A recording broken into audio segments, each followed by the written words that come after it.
Como les dije, hoy pues vamos a continuar, ya no nos quedan sino dos políticas exteriores por estudiar, por analizar, por comparar, y nos queda la política exterior de Medio Oriente y la política exterior de China, India y Japón. Y hoy vamos a hablar de la política exterior de Medio Oriente y cuento con la fortuna de no hacerlo sola. Hoy, como les dije al principio, la clase va a estar a las 10:30, nos va a empezar a acompañar el profesor Rafat Godme de la Universidad Militar Nueva Granada, el profesor Godme, que es internacionalista de la Universidad Jorge Tadeo Lozano de Bogotá, magíster en Historia de la Universidad Nacional de Bogotá y doctor en Historia de la Universidad Autónoma de Barcelona, y quien ha eh, sido o quien ha generado trabajos y artículos con experticia sobre el tema de la ocupación israelí de Palestina. Entonces él nos va a acompañar para darnos también su visión sobre el tema, pero pues antes de eso vamos a compartir nosotros también algunos aspectos relevantes del mismo. Pero pues vamos a darle muy rápidamente la palabra a Catalina para que Catalina nos haga una pequeña y muy concisa relatoría de la clase de la semana pasada. Catalina, adelante. Bueno, buenos días para todos y todas. Haciendo la relatoría de la clase pasada de la política exterior rusa, pues empezamos con que pues Rusia se encuentra entre dos continentes, que el principal es Europa, ocupa el 40% de Europa, Europa Oriental, y el otro es Asia, que ocupa todo Asia del Norte. Su capital es Moscú, su moneda es el rublo ruso y su presidente es Vladimir Putin. Rusia es una república federal presidencialista formada por 85 estados. Es el país más grande del mundo, tiene una superficie equivalente a la novena parte de la tierra firme del planeta y es el noveno país con mayor población del mundo. Principalmente, pues hablamos de la historia de Rusia, la historia de Rusia que empieza con los eslavos orientales, los cuales emergieron entre los siglos III y VIII. El primer estado de los eslavos orientales fue la Rus de Kiev, lo que hoy en día conocemos como Ucrania, que surgió en el siglo IX, el cual adoptó el cristianismo ortodoxo, perdón. Luego de esto, se desintegró después la Rus de Kiev, convirtiéndose en muchos estados feudales, de los cuales el más poderoso fue el Principado de Moscú. En 1613, allí mismo se formó la dinastía de los Romanov, que gobernó a Rusia hasta 1917. En el siglo XVIII, Rusia se expandió mediante la conquista y la anexión de muchos terrenos hasta convertirse en el tercer imperio más grande después del Imperio Británico y el Imperio Español. Rusia hoy en día es un estado que ha tenido mucha influencia y poder en el sistema internacional, desde la época del Imperio ruso, después de la época de la Unión Soviética, en el tema de la Guerra Fría como el país dominante, y actualmente como la Federación de Rusia, siendo una potencia muy importante y muy poderosa en el sistema internacional. Digamos que se habló de tres momentos para entender la política exterior rusa. El primer momento es el Imperio Ruso, que va desde 1613 hasta 1917. Acá tenemos pues principalmente que es el imperio de la familia Romanov, el cual empezó con el reinado de Miguel I en 1613, y a partir de allí Rusia fue una monarquía absolutista, tuvo varios gobernantes, entre los cuales los más importantes fueron Pedro el Grande, Iván el Terrible y Catalina la Grande. En 1917, en el marco de la Primera Guerra Mundial, triunfó la Revolución de Octubre, la cual hizo que el último zar ruso, es decir, Nicolás II, se diera el poder a los socialistas liderados por Lenin y por Stalin. El segundo momento es la Unión de Repúblicas Socialistas Soviéticas, es decir, la URSS, que va desde 1917 hasta 1989. Digamos que la revolución de 1917 fue la que dio paso a la URSS, que se fundó como tal en diciembre de 1922, bajo el leninismo y la dictadura del proletariado.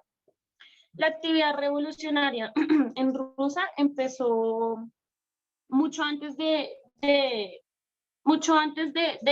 se formara en 1825 y después de 1861, debido a que el gobierno de los zares era absolutista y digamos que no se protegían los derechos, Rusia estaba como en un nivel alto de pobreza y era un país muy atrasado. Digamos que sumándole a esto las consecuencias que se vivían en ese momento por el tema de la Primera Guerra Mundial, lo que llevó pues muchos levantamientos populares y pues a esta revolución. Eh, de tal manera que al derrocar al gobierno imperial, la autocracia zarista fue reemplazada por un gobierno socialista provisional, eh, el cual participó del lado de la Triple Entente en la Primera Guerra Mundial. Los líderes de la URSS fueron Vladimir Lenin y Losif Stalin. Con la URSS tenemos la llegada de la Guerra Fría, que inició cuando se terminó la Segunda Guerra Mundial en 1945. Este fue pues un enfrentamiento político, social y económico entre el bloque occidental, el cual era pues Estados Unidos, y que este promovía pues la democracia, el respeto a los derechos humanos y el capitalismo. Y luego tenemos pues el bloque del este, que es la Unión Soviética, el cual pues era todo lo contrario, promovía los gobiernos autoritarios y principalmente el socialismo. La Guerra Fría se llamó así porque ninguno de los dos bloques tomó acciones directas, es decir, no fue un enfrentamiento bélico. El fin de la Guerra Fría, que fue en 1989 con la caída del muro de Berlín, fue como el fin de la hegemonía de Europa. Tenemos aquí que Nikita Khrushchev en 1956 tomó el poder del país y lideró gran parte de la política rusa durante la Guerra Fría, después de que murió Stalin en 1953. Este personaje como que impuso distintas reformas en temas de agricultura, debido a que el país, digamos que se encontraba muy atrasado económicamente, pero sin embargo, digamos que no funcionó esta estrategia. Sumándole a eso, digamos, todos los problemas con Estados Unidos y con China, destituyeron a Nikita Khrushchev en 1964 y Leonid Brezhnev tomó el poder en ese año desde ese año hasta 1983. Digamos que él incrementó bastante la fuerza militar soviética como forma de mitigar todas esas crisis que se presentaban en el bloque en esa época. Luego se fue Brezhnev del poder y llega el último presidente de la Unión Soviética, que fue Mikhail Gorbachev, quien aplicó cambios a la economía y a la dirección del Partido Comunista. Digamos que lo más importante fue que aplicó dos grandes políticas de modernización, las cuales son la política de la perestroika, que es de la reforma política, y el glasnost, que fue de la reforma económica. Digamos que acá él aplicó el tema de la transparencia, de la libertad de culto, el acceso a la información. Digamos que fueron cuestiones como estratégicas que hacían que los soviéticos sintieran que no les hacía falta nada de lo que pasaba en Estados Unidos, porque digamos que en ese momento se estaba como se iba a empezar a desintegrar la Unión Soviética. Aparte de eso, pues partiendo de eso, en 1990 fue aprobada una ley por la que una república podía separarse si más de 2/3 de los residentes de ella votaban a favor. Entonces, digamos que a partir de esto, todos los países de la Unión Soviética se empezaron a independizar. Y el tercer momento ya es el momento actual, que tenemos pues a la Federación Rusa. Esta nace a finales de los 90 como una democracia multipartidista, donde era fácil establecer un gobierno representativo debido al enfrentamiento entre el presidente y el parlamento y el sistema de partidos anárquicos, pues el tema de que todos se estaban independizando. Boris Yeltsin fue el primer presidente de la Federación Rusa, fue quien debilitó a Gorbachev. Sin embargo, este renuncia en 1999 y queda en el cargo Vladimir Putin, quien estableció elecciones presidenciales en el siguiente año, en el año 2000, y gana estas elecciones. Y desde entonces Vladimir Putin es el presidente de la Federación Rusa. ¿Cómo funciona la política exterior rusa? La política exterior rusa tiene unos principios fundamentales, los cuales son el lanzamiento del país como una potencia global, también que tiene la mayor cantidad de recursos gasíferos y petroleros, y tiene una estrategia geopolítica. Digamos que lo más principal e interesante es que ha instaurado la política de la zanahoria y el garrote, la cual pues se caracteriza por que es la zanahoria para los aliados que se portan bien y el garrote para los que se portan mal.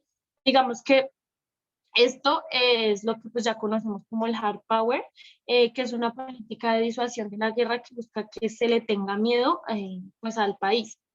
El modelo de la política exterior es el modelo del águila bicéfala, es decir, el águila de dos cabezas.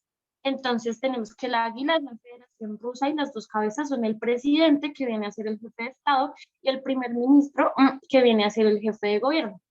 Los puntos claves de la política exterior rusa hoy es que Rusia quiere volver a ser potencia política. Eh, También está la integración económica del país, que Rusia debe posicionarse más como un actor que se integra en el mundo firmando acuerdos comerciales. Tenemos también el poderío energético. Digamos que acá algo muy importante es que este poderío energético le puede dar la puerta de entrada a liderar relaciones claves con la Unión Europea. Eh, digamos que acá en el tema de las relaciones con la Unión Europea, la Unión Europea critica mucho a Rusia porque es un país donde no se respetan los derechos humanos. Entonces, digamos que Rusia tiene ese reto de encontrar un balance que permita tener relaciones estables con este bloque tan importante que es la Unión Europea.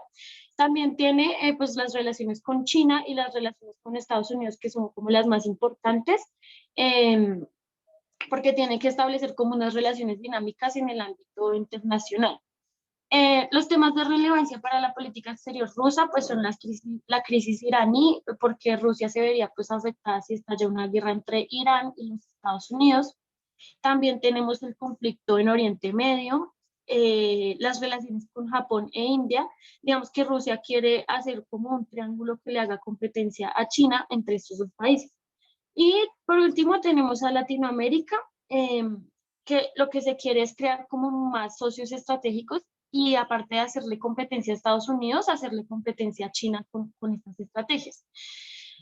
Por último, para terminar, pues tenemos las relaciones diplomáticas entre Rusia y Colombia. Digamos que un breve resumen es que se han tenido relaciones diplomáticas desde 1935 y en 1943 se establecieron embajadas en la capital de cada uno de los países.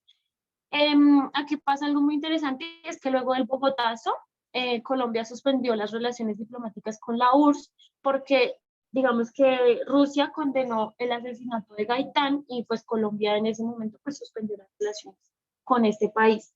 Ya en 1968 se restablecieron las relaciones y se reabrieron las embajadas.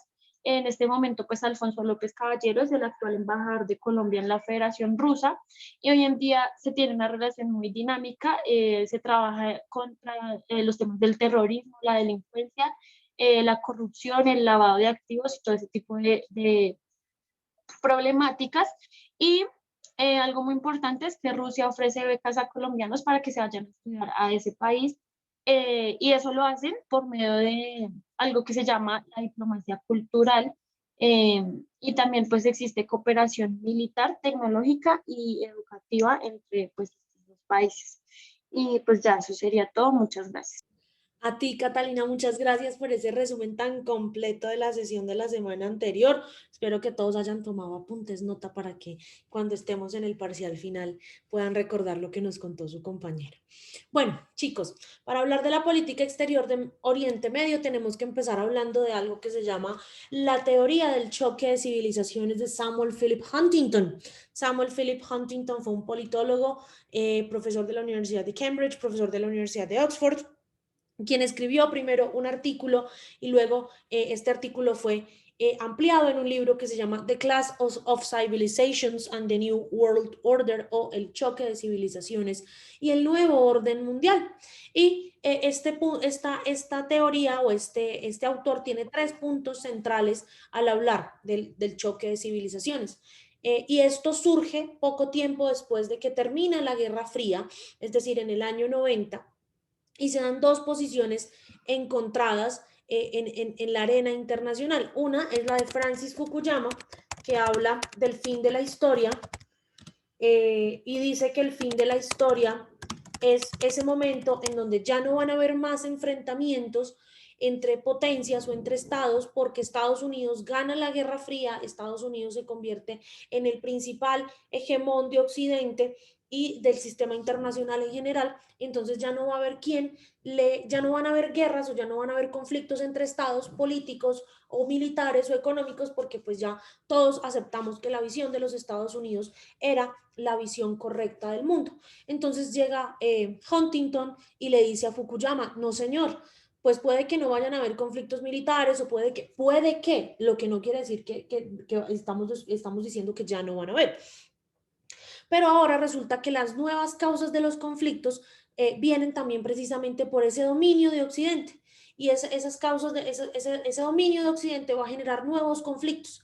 Y la principal causa de los conflictos modernos, de acuerdo a lo que nos hablaba el profesor Huntington, es precisamente la diversidad cultural, porque Occidente, o más bien Estados Unidos, quería imponer su modelo de vida político, que era la democracia liberal, su modelo de vida económico, que es el capitalismo salvaje, y su modelo, su modelo social, cultural, que es el de las tres revoluciones de las que habla Moisés Naim en su libro El fin del poder. La revolución del más, la revolución de la información y la revolución del poder. Entonces, Huntington dice, pues van a haber la principal causa de conflictos ahora va a ser la diversidad cultural. ¿Por qué? Porque ahora encontramos que hay unas civilizaciones en el mundo y cuando hablamos de una civilización hablamos de el grupo más elevado de una connotación de personas, entendiendo que las civilizaciones comparten una historia, una religión, unas costumbres y unas instituciones sociopolíticas que son las que nos llevan a hablar de ellas como un todo. Entonces, aquí vamos empezando a identificar unos puntos en común. Y es que si las civilizaciones compartimos una historia, una religión, unas costumbres y unas instituciones, podríamos nosotros también hablar o decir que América Latina es una civilización per se, porque la gran mayoría de nosotros, desde México hasta la Argentina, obviando a Brasil indiscutiblemente porque su forma de colonización y su vida colonial fue diferente, compartimos la misma historia, una historia de colonización por parte del Imperio Español, donde pues fuimos violentados, donde fuimos, donde se nos arrebataron nuestras riquezas naturales, etcétera, etcétera. Compartimos una religión, la mayoría de nosotros en América Latina o la mayoría de los países latinoamericanos comparten la misma religión, que es el cristianismo, el catolicismo o el cristianismo. Compartimos las mismas costumbres en tanto a temas de idiomas, festividades, comidas, etcétera, etcétera. Y la gran mayoría de nuestros países tienen unas instituciones sociopolíticas muy parecidas, presidencias, gobernaciones, etcétera, etcétera. Entonces Huntington dice que las civilizaciones son tan dinámicas que van cambiando día a día sin que ellas mismas lo noten. Aquí pueden ver la portada del libro de Samuel Philip Huntington, que fue un bestseller del New York Times en su momento, The Clash of Civilizations and the Remaking of World Order, el choque de civilizaciones y la reorganización del orden mundial. La reorganización de un orden mundial que se quebró, o lo que conocíamos como orden mundial hasta ese momento, se quebró en el momento en que nosotros, o en el momento en que la Guerra Fría llegó a su final. Y Huntington dice que hay unas divisiones de las civilizaciones y que las civilizaciones se dividen en varios subgrupos. La primera y la más importante, que es la civilización que en este momento y que según Huntington domina el sistema internacional, es la civilización occidental, que incluye a todos los países cristianos, bien sean católicos o protestantes, de Europa, América del Norte y Oceanía, y está liderada en América, en esta parte del mundo por los Estados Unidos y en Europa por el Reino Unido de Gran Bretaña e Irlanda del Norte. Pero también tenemos a la civilización eslava u ortodoxa, que es la que está localizada en Europa Oriental y pues está liderada por la Federación Rusa. ¿Por qué hablamos de la civilización eslava ortodoxa? Porque es la civilización que quedó después del final de la Guerra Fría, es decir, ellos eran la competencia de nosotros, de nuestra civilización occidental. Tenemos a la civilización latinoamericana que contiene a Sudamérica, Centroamérica, México y gran parte de las islas del Caribe. y está liderada en una parte por los Estados Unidos mexicanos y en otra parte por la República Federativa del Brasil. Y aquí hay una anotación que hacer, y es que esta civilización latinoamericana no quiere ser considerada per se como una civilización. Es decir, nosotros como latinoamericanos siempre hemos querido considerarnos parte de la civilización occidental. Es decir, estamos en este gran grupo de países que son la mayoría de países del mundo y que son... son liderados por los Estados Unidos, pero Huntington dice no, América Latina es una civilización per se porque América Latina tiene una historia propia, unas tradiciones propias que no comparte con la gran mayoría de países de la civilización occidental. Tenemos a la civilización islámica, que es la que se localiza en Oriente Medio, el Magreb, que el Magreb es la zona del norte de África, Somalia, Asia Central, es decir, Irán, Irak, Turkmenistán, Tayikistán, Afganistán y todos los países que terminan en Tan, Bangladesh, Malasia e Indonesia. Y esta civilización islámica, al contrario de lo que muchos de nosotros creemos, esta civilización islámica no tiene un líder definido. Es decir, no hay un país que nosotros podamos decir hoy que lidera la civilización islámica. Pero lo más importante, muchachos, es que esta civilización islámica es el rival tradicional de la civilización occidental. Es decir, si hay dos civilizaciones que se enfrentan hoy, son la civilización islámica y la civilización occidental. ¿Por qué se enfrentan?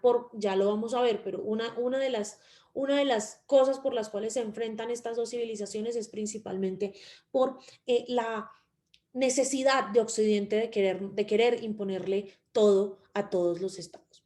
Tenemos a la civilización hindú, que se localiza fundamentalmente en la India y en Nepal, que está liderada por la República de la India, que es el segundo país más grande del mundo, pues más poblado del mundo, y que es una potencia que no se quiere reconocer a sí misma como tal. También tenemos a la civilización confuciana, que incluye a todos los países del lejano oriente, China, Vietnam, Singapur, Taiwán, las dos Coreas y toda la diáspora china que está en los países de Asia, Pacífico y el Occidente, liderada indiscutiblemente por la República Popular de China. Tenemos a la civilización japonesa, que es pues solamente Japón, que está ubicada en las islas del archipiélago de Japón. Y ustedes se preguntarán, ¿por qué Japón es una civilización aparte de la civilización confuciana? Resulta que en su momento Japón era un líder per se del sistema internacional. Entonces, Japón pues nunca quiso ser mezclado con China, y Japón y China siempre tienen bastantes diferencias. Tenemos a la civilización africana, que está compuesta por todos los países de África subsahariana y liderada por Sudáfrica. Y tenemos a las áreas budistas del norte de la India, Nepal, Bután, Mongolia, Birmania, Tailandia, Camboya, Laos y el Tíbet, que están lideradas pues, por el Tíbet y por todo el movimiento del Dalai Lama. Entonces, estas son las 7 civilizaciones. Estas son las 7 8 civilizaciones que componen el mundo y en las que Occidente quiere de una u otra manera mandar y dominar en el sistema. Entonces, ¿por qué pelean las civilizaciones? Si ya abrimos cuáles son y ya vimos ¿quiénes las lideran? ¿Por qué pelean? Las civilizaciones pelean básicamente por 6 cosas. Primero, pelean por religión, porque como ya no vale la pena pelearse por temas económicos, por temas políticos, pues nos peleamos porque hay algunos estados, sobre todo los estados de Occidente, que quieren imponernos su visión, que quieren imponernos su forma de ver la vida, que quieren imponernos que el capitalismo salvaje es el mejor sistema político, que quieren imponernos que el respeto a los derechos humanos es el mejor sistema social, que quieren imponernos que todos debemos manejarnos,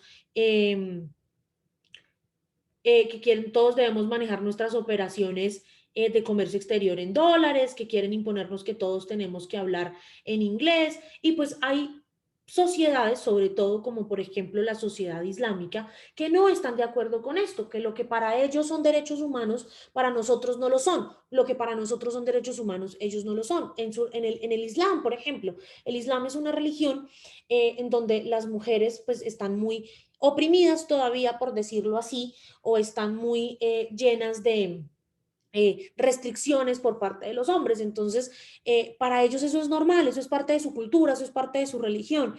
Y es muy importante que nosotros lo entendamos así, pero nosotros acá en Occidente no. Para nosotros acá en Occidente que una mujer árabe no pueda manejar un carro ya es una violación a sus derechos humanos. O para nosotros que en una tribu beduina en el norte de África las niñas sean sujeto de ablación, eso es una violación a los derechos humanos, cuando no entendemos que son prácticas culturales que pues que no deben ser antropocentristas o eurocentristas. Pero también pelean por el espacio entendido en términos del territorio que tradicionalmente las civilizaciones han considerado que les pertenece o no. Por eso, dentro de las mismas civilizaciones hay peleas por el espacio. Y un ejemplo que podemos ver en este aspecto es que a mí se me olvidó contarles que en esta civilización islámica hay un país de la civilización occidental, es decir, como así que dentro de la civilización islámica hay un país de la civilización occidental. Dentro del espacio geográfico de la civilización islámica hay un país de la civilización occidental, que es el Estado de Israel. Entonces, ahí también hay un choque de civilizaciones por el espacio. ¿Por qué? Porque cuando al Estado de Israel le entregan en 1948 o lo asignan a ese pedazo de tierra, ellos inmediatamente dicen es que yo no la quiero compartir con los palestinos, sabiendo que los palestinos estaban desde hace mucho más tiempo allí y que ellos podían aplicar el llamado principio del uti possidetis iuris.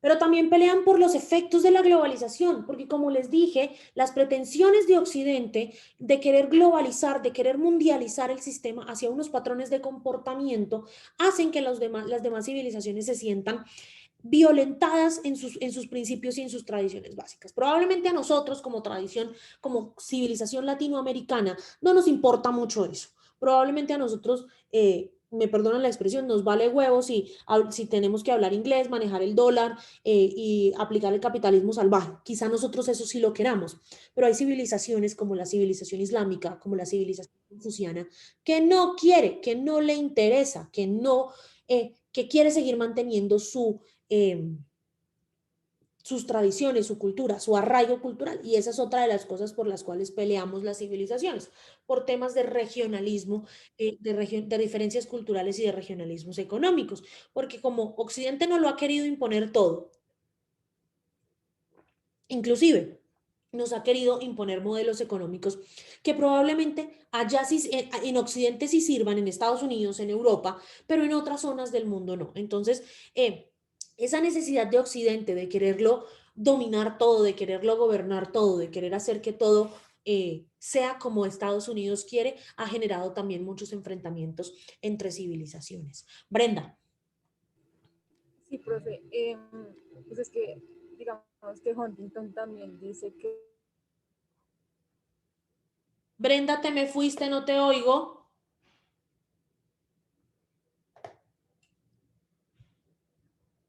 Brenda.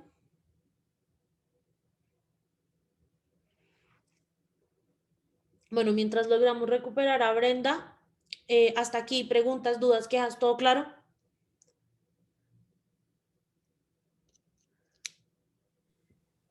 Profe, es que, digamos, cuando estaba pues leyendo esto de, bueno, el choque de civilizaciones, ahí hablaba Huntington sobre Crimea y Rusia, y pues que básicamente decía que, que pues en este caso, digamos, lo que las civilizaciones se pegan como, digamos, en términos macros, como que islamistas contra occidentales y así, ¿sí? Pero entonces hablaba sobre Crimea y Rusia, y entonces decía que este conflicto eh, podía ser como más rápido de resolver, ¿sí? Como por lados más pacíficos y pues eso fue escrito como en el año 2000 pues ahí yo miré y era como en el año 2000 y, ¿y qué? Y entonces pues, o sea, ¿cómo podríamos explicar eso por esos lados? ¿Sí me va a entender? O sea, como por ejemplo también esto de Colombia y Venezuela, o no tiene como mucho que ver en el sentido de esto de las civilizaciones. Honestamente, Edward, no te haces entender. Háblame más despacio y plantéame la idea un poquito más desarrolladita. O sea, está la civilización, ¿sí? Entonces, pues estas civilizaciones, digamos, lo que se dividen como en los estados. O sea, ¿qué tan probable es que estas mismas civilizaciones se peleen contra ellos mismos? ¿Sí me va a entender? Como si en sí que tengan una misma civilización influye en que las cosas vayan mejor o mucho peor. ¿Sí me va a entender? Porque, ¿Qué tan probable es que las civilizaciones peleen entre sí mismas? Muy probable, demasiado probable. Y ya lo vamos a ver. Según Huntington, hay dos tipos de choques de civilizaciones.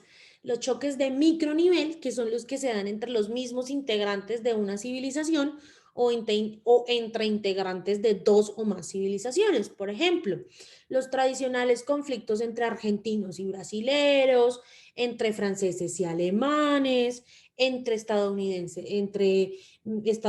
y canadienses, entre iraníes e iraquíes, entre sauditas e iraníes. Esos son choques de micronivel. Conflictos entre colombianos y venezolanos, esos son choques de micronivel porque se dan entre los integrantes de una o más, de la misma civilización o de dos o más civilizaciones. El solo hecho de que nosotros seamos una civilización o de que entre nosotros nos entendamos como una civilización no quiere decir, muchachos, que es que ya vamos, todo va a ser ríos de leche y miel y que todos vamos a ser felices. No, porque acuérdense que las civilizaciones están conformadas por personas, es decir, por seres humanos que vamos cambiando momento a momento con las circunstancias, con experiencias, con prácticas, etcétera, etcétera. Entonces, ¿esto qué genera? Esto genera que pues siempre vaya a haber malos entendidos entre nosotros. Si nosotros miramos, por ejemplo, Colombia como una civilización per se, nuestro país, también vemos muchos choques de micronivel, que los paisas no quieren a los rolos, que los rolos no quieren a los santanderianos, que los santanderianos no quieren a los caleños, que los caleños no quieren a los costeños, que los costeños no quieren a los pastusos, etcétera, etcétera. El hecho de que nosotros mismos, de que nosotros seamos parte de una misma civilización, no quiere decir que todo va a ser fácil y que va a haber paz, un estado de paz positiva entre nosotros. No, también van a haber conflictos, porque el ser humano, acuérdense de esto, es conflictivo por naturaleza.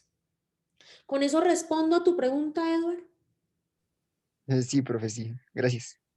Y también hay choques de macro nivel, que son los que se dan entre los estados más poderosos de una civilización, por ejemplo, los Estados Unidos por la civilización occidental y la República Popular China por la civilización confuciana, o la Federación Rusa por la civilización eslava, por la búsqueda de poderío económico, político o militar. Pero estos choques no necesariamente, y quiero ser muy clara acá, no necesariamente en los choques ni de micronivel ni de macronivel, los choques son necesariamente guerras, no son enfrentamientos bélicos.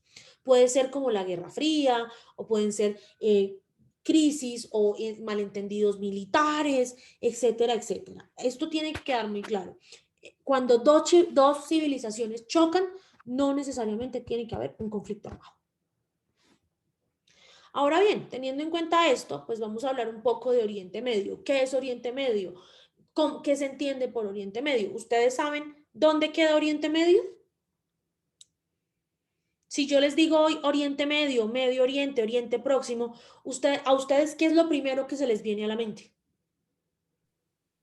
Asia, Asia, ¿qué más? la Siria, península arábiga, Siria. ¿Por qué Siria? por el conflicto que tienen actualmente. Muy bien, César. ¿Qué más se les viene a la cabeza si yo les digo Oriente Medio? Islam, Muy bien, César, el Islam. ¿Qué más? Una Palestina. cosita. Palestina, Juan Sebastián, muy bien. ¿Qué más? Israel, Muy bien. Les falta algo muy importante. Petróleo. petróleo. Cuando hablamos de Oriente Medio, de una u otra manera, nuestra mente va enfocada a pensar en términos de yacimientos petrolíferos. ¿Por qué de yacimientos petrolíferos? Porque como se los dije hace un momento, la región de Oriente Medio es la que tiene la mayor cantidad de recursos petrolíferos en el mundo. Y también muchas de las grandes guerras o mucho del dominio que quieren tener las potencias occidentales en esta región se dan por eso, por la importancia geopolítica y geoestratégica que tiene Oriente Medio. ¿A qué conocemos entonces como Oriente Medio? Conocemos y se designa como Oriente Medio, Medio Oriente, Oriente Próximo, Cercano Oriente, a una región que está en el suroccidente de Asia. Es un concepto que ya está ampliamente difundido a nivel global y que reúne a muchos países, entre otros como Arabia Saudita, Armenia, Azerbaiyán, Bahrein, Qatar, los Emiratos Árabes Unidos, Georgia, Irak, Irán, Israel, Jordania, Kuwait, el Líbano, Omán, Siria, Turquía y Yemen. Pero también se conoce como parte de Oriente Medio a dos países muy cercanos, a Chipre en su parte turca. Acuérdense que cuando hablamos de la Unión Europea yo les decía que Chipre es una isla que está dividida en como en dos dominios, la parte griego-chipriota, que es la que está en la Unión Europea, y la parte turco-chipriota, que es conocida como parte de Oriente Medio, y Egipto. Cuando hablamos de Oriente Medio, de Medio Oriente, del Cercano Oriente o de Oriente Próximo, estamos hablando de la misma región del mundo. Cuando ustedes digan, no, es que, cuando les digan, no, es que Medio Oriente y Oriente Medio no es lo mismo, porque ¿qué pasa? Que incluye y vincula al mismo número de países de los que estamos hablando. ¿Por qué es importante Oriente Medio hoy en el sistema internacional de la actualidad? Porque además de todos los problemas que tiene problemas como el conflicto árabe-israelí, que tiene problemas como la guerra en Siria, como lo mencionó César muy bien hace un momentito, que tiene problemas como la inestabilidad política y económica que hay en Irak después de la invasión de los Estados Unidos.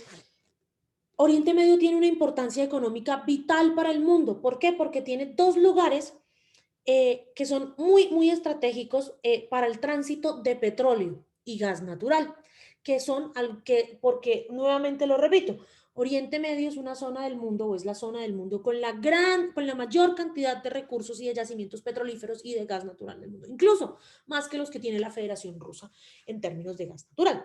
Entonces hay dos lugares que son vitales, clave, y que las grandes potencias, tanto de Occidente como de Oriente, quieren controlar, que son el Golfo Pérsico y el Estrecho de Hormuz. Porque por el Golfo Pérsico y por el Estrecho de Hormuz pasan la mayor cantidad de buques petrolíferos con recursos de petróleo y gas natural que vienen hacia Occidente a vendernos el petróleo. Entonces, el país que controla el Golfo Pérsico y que controla el Estrecho de Hormuz tiene una importancia y una preponderancia vital en el sistema internacional. Pero además de eso, resulta que Oriente Medio es el hogar del Islam.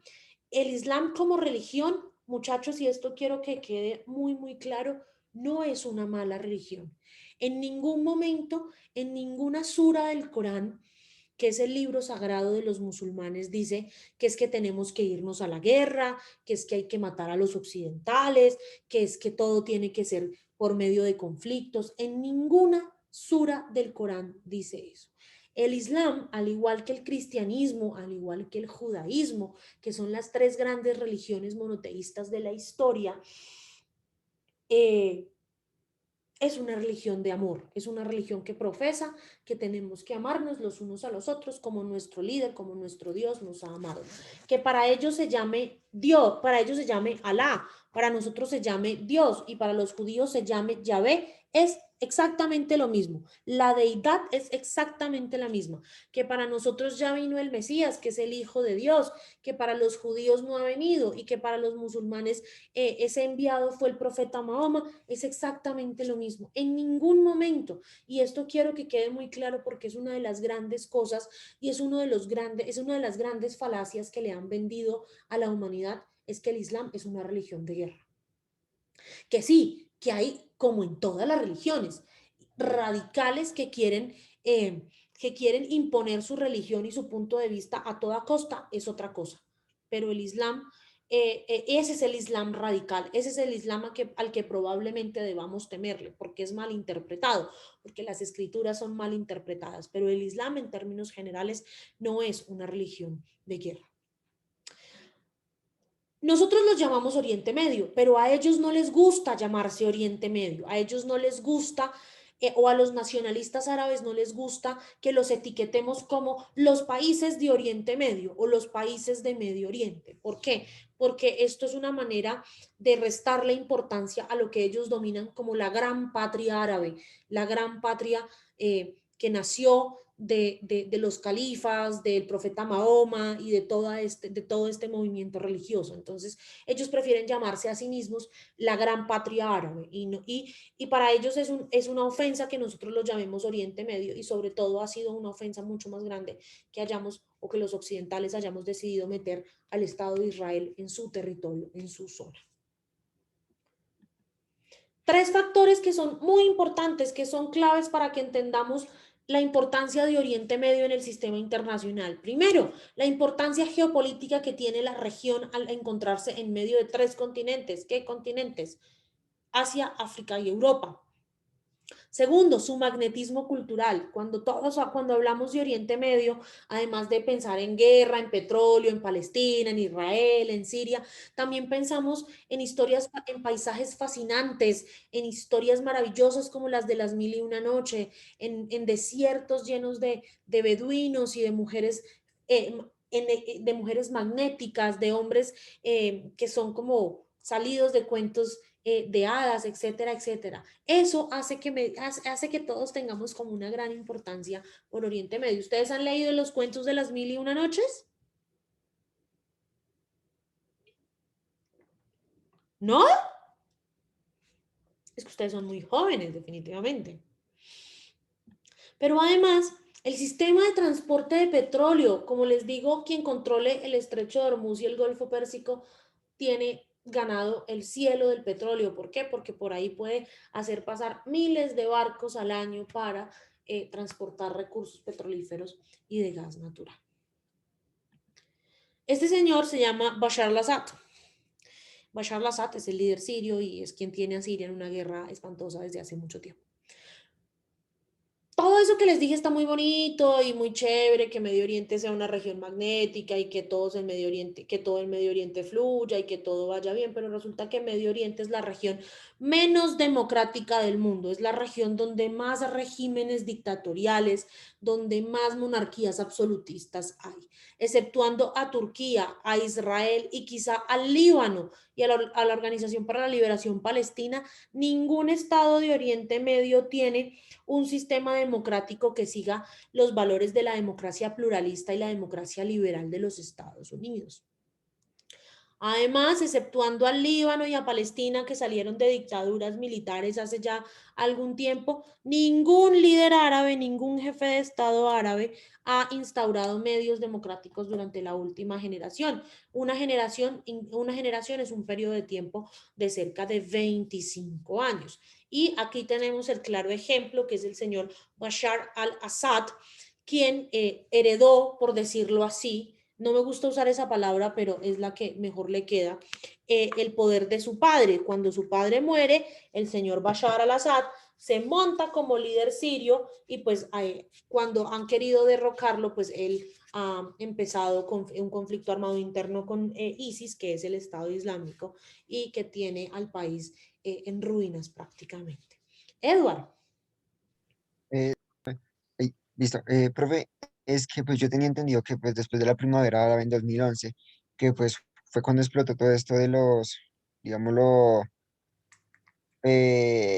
como pedidos, digámoslo, de democratización y de en los países árabes, sí, para dejar el autoritarismo.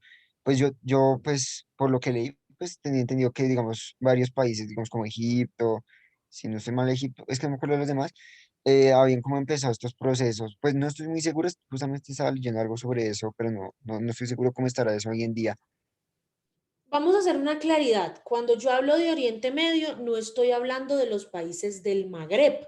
Los países del Magreb son los países del norte de África, Egipto, Túnez, Libia y Argelia.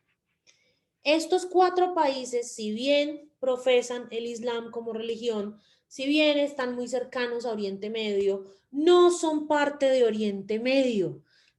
Egipto puede ser considerado parte de Oriente Medio en una zona porque pues Egipto es como el límite natural de Oriente Medio, pero los países del Magreb, que fueron los 4 países que les acabo de mencionar, que fue donde se llevó a cabo la primavera árabe, no son países de Oriente Medio. ¿Por qué? Porque no están en esa zona media del continente asiático que colinda con Europa y que colinda con África. Eso tiene que quedar muy claro. Sí, en Egipto, en Líbano, perdón, en Egipto, en Libia, en Túnez y en Argelia hubo un movimiento maravilloso de levantamiento de la sociedad civil, que fue la primavera árabe, y hubo un movimiento en donde los jóvenes sobre todo se apoderaron de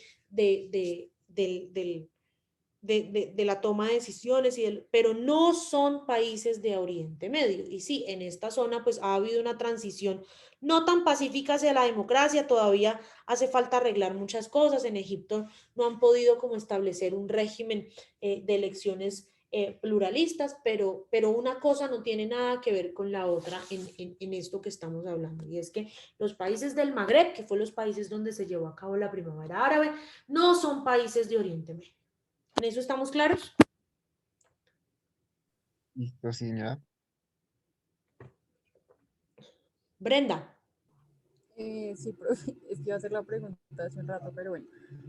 Digamos que estaba pensando de cómo es la relación de Turquía pues con todo Oriente Medio, sabiendo que Huntington dice que si bien digamos que la religión en Turquía es la misma que es el Islam, digamos que su forma de gobierno no es la misma que los demás países islámicos, por cuanto este sí es un estado islámico, es un estado laico, mientras que los demás pues son estados confesionales, creo que se llaman, en Sí. donde pues la religión sí tiene que ver mucho con la política. Entonces digamos que, o sea, cómo se interpreta, digamos que Turquía dentro de ese sistema islámico que no es simplemente una religión, sino que es política, es economía y digamos que la religión impacta todos los ámbitos de la vida.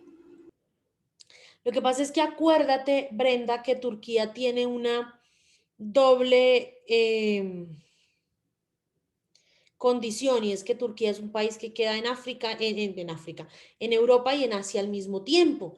Y Turquía es un país que lleva mucho tiempo tratando de ingresar o tratando de cristalizar su ingreso a la Unión Europea. Entonces a Turquía le ha tocado volverse un poco más laico en términos de si quiero que me acepten en la Unión Europea, pues no puedo ser un Estado confesional, pero el actual presidente turco, que se llama Recep Tayyip Erdogan, o Tayyip Recep Erdogan, no me acuerdo, tal es Erdogan, ha querido virar un poco más y mirar, como ya se dio cuenta un poco que la Unión Europea no lo va a aceptar, ha querido mirar un poco más hacia Oriente y convertirse en ese adalid de los países de Oriente Medio, promoviendo un mix entre ambas cosas, un mix entre el Estado laico a nivel político, a nivel económico, y el Estado confesional a nivel social. Erdogan ha impuesto muchas normas en Turquía hoy en día eh,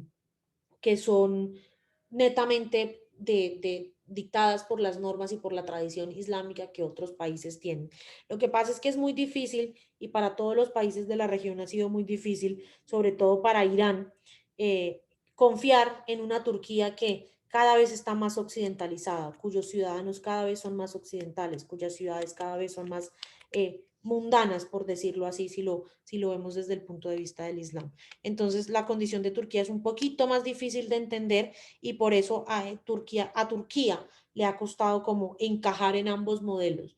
No encaja muy bien ni en el modelo occidental ni en el modelo árabe de la gran patria árabe, pero Turquía es un país muy importante en la región porque es como la piedra angular que une los dos mundos, que une el mundo de Occidente con el mundo de Oriente, y también por eso no lo han querido dejar entrar a la Unión Europea, porque eso podría implicar el libre tránsito de muchos, de miles de ciudadanos árabes hacia países de la Unión Europea.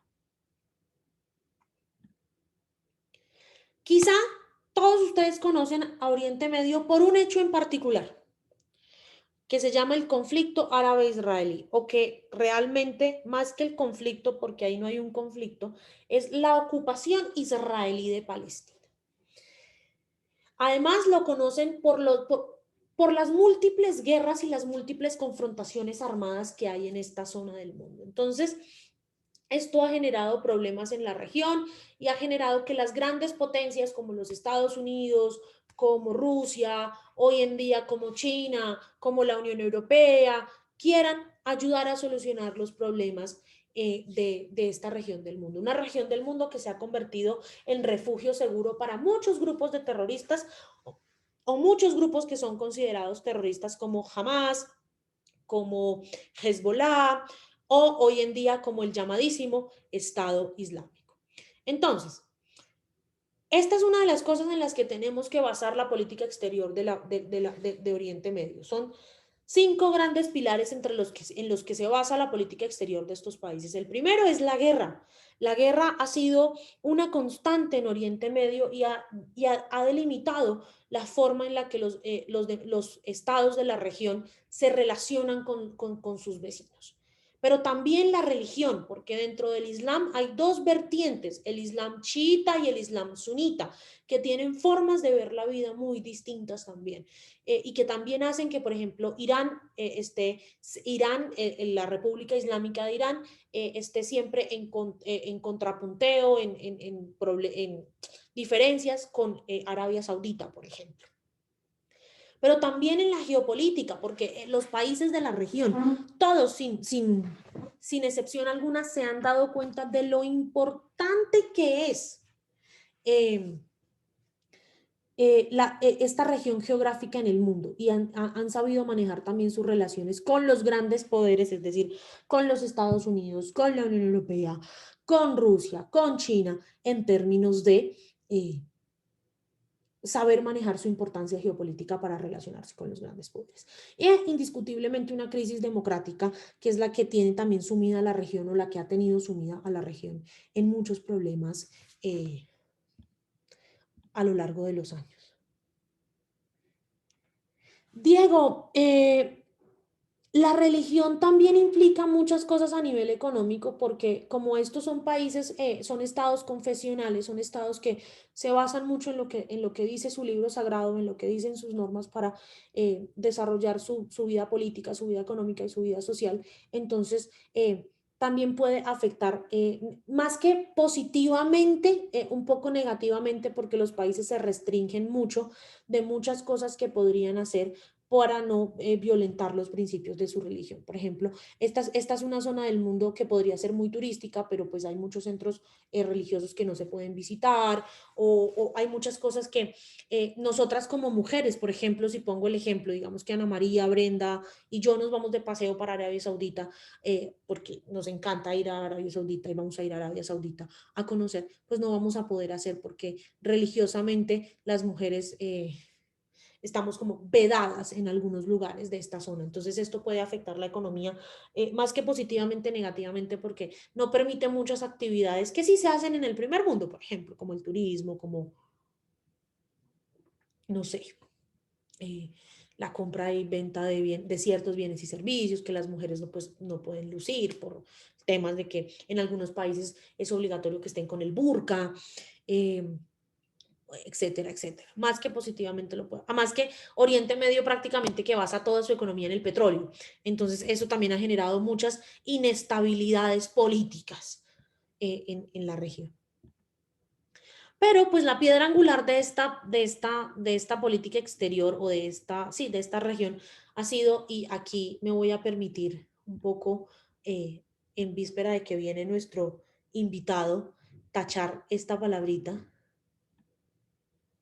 porque muchos expertos no consideran esto un conflicto, sino una ocupación israelí de Palestina, la piedra angular de la región. Y todo empezó en 1948, cuando se crea el Estado de Israel, cuando la ONU dice, pues tenemos que resarcir a Israel,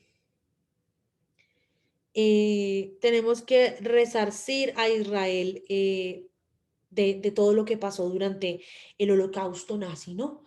y la mejor manera de resarcir a Israel es pues darles un territorio, darles un estado o un pedazo de tierra en lo que ellos llaman la tierra prometida, pero resulta que esa tierra prometida ya estaba ocupada por el pueblo palestino. Entonces empiezan los diferentes enfrentamientos y de pronto el profesor Rafat ahorita nos lo va a explicar un poco desde su punto de vista como historiador un poco mejor, entre Israel y sus vecinos.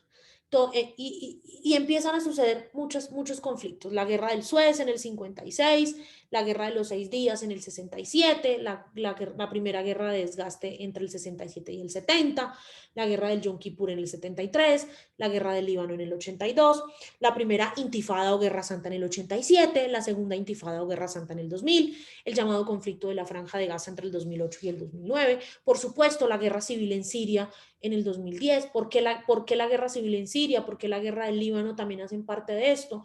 Porque de una u otra manera terminan todos enfrentados con todos, todos tienen un odio y todos tienen un resentimiento y un rencor hacia el Estado de Israel, y esto genera también que haya diferentes conflictos entre los mismos grupos armados al margen de la ley de la región, y por supuesto el conflicto entre Irán y los Estados Unidos por el tema de las armas nucleares, que ha generado eh,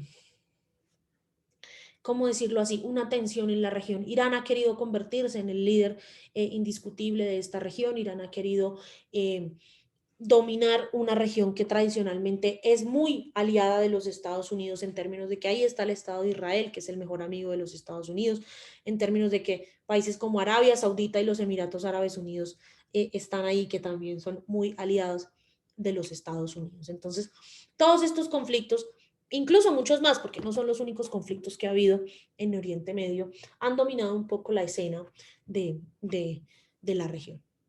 ¿Cómo es la relación de estos países con Colombia? Colombia en su gran mayoría tiene relaciones diplomáticas con todos los países de la región. Colombia es uno de los países que más migrantes árabes y más migrantes judíos tiene en América Latina. La diáspora árabe llegó a Colombia por la costa norte, familias como los Char, familias como los Gozaín, familias como los Nule, los Name, que tradicionalmente han formado parte de la escena política del país, han dominado un poco también el ingreso de los árabes al país, en el departamento de Córdoba, en el departamento del Atlántico, y en el caso de los judíos, muchos vinieron huyendo del nazismo durante la época de la Segunda Guerra Mundial y se asentaron en el Tolima, en el Huila, en el Valle del Cauca. Palestina ha hecho un trabajo muy arduo diplomáticamente para que sea reconocido como Estado. Tengo entendido, y esto lo podemos confirmar con el profesor Godme en unos minutos, si Colombia reconoce o no a Palestina como Estado. Yo sé que el gobierno del expresidente, perdón, Juan Manuel Santos había dejado firmado el decreto, pero sé también que había un movimiento pro-israelí para pedirle al actual presidente Iván Duque que echara para atrás ese decreto. Edward. Profe, ya que acabas de mencionar lo de los judíos que venían aquí a Colombia, yo tenía entendido que aquí, no recuerdo si era en Fusagasugá, no recuerdo bien, había como un campo de concentración, como algo así nazi por acá. O sea, no estoy seguro, no recuerdo bien, pero yo vi por ahí. Eh, digamos que aquí se pudo haber llegado pues a atrapar a gente judía y meterlos ahí, pues porque yo tenía entendido que aquí había un campo de concentración nazi. Edward, eso son especulaciones, la verdad no lo sé. No creo, porque Colombia siempre ha sido aliado de los Estados Unidos y los Estados Unidos no hubiese permitido eso. Además, durante la Segunda Guerra Mundial, Colombia también tenía muchos problemas eh, sociales, o el gobierno colombiano de entonces tenía muchos problemas sociales, pues para eh, meterse a tener campos de concentración nazis y demás. En Chile sí había, la de Paulo Schaeffer, En que se Chile, llamaba. y hubo muchos nazis que emigraron, gracias Mateo, a la Argentina. De hecho, en un momento se decía que Hitler no se había suicidado, sino que estaba en la Argentina. O Pero aquí. Colombia no nos demos tanta importancia, chicos. No nos demos tanta importancia. Hasta aquí, preguntas, dudas, comentarios, quejas. ¿Todo claro?